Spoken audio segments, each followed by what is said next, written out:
Yurtimizda har yili o'rtacha 65 ming yakka tartibdagi uy-joylar qurilyapti. Ya'ni 200-250 ming xonadon ta'mirlanyapti. Ochiq aytish kerak, hali ko'pchilik energiya tejamkor materiallarni afzalligi haqida yetarli xabardor emas. Masalan, 200-250 kvadrat metrli xonadonda kuz-qishda o'rtacha 7-8 million so'mlik gaz, yoz kunlarida elektrga qo'shimcha 3-4 million so'm sarflanyapti.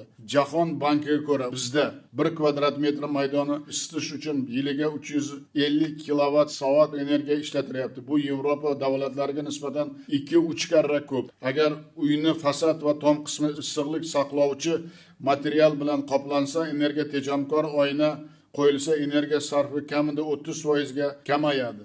Odamlarga energiya tejamkor material ishlatib, elektr va gaz sarfini kamaytirishni sodda tilda tushuntirsa, o'zgarish bo'ladimi, yo'qmi? Albatta bo'ladi. Nega buni aytayapman? Xonadonlarni isitishni o'ziga iqtisodiyotidagi jami gaz iste'molini 20%, elektrni esa 11% sarflanyapti. Bu borada Fransiya va Buyuk Britaniya kompaniyalari ishlab chiqqan yangicha loyihalash yondashuv asosida Qamashi tumanida 4 ming xonadonli yangi O'zbekiston massivi qurilyapti.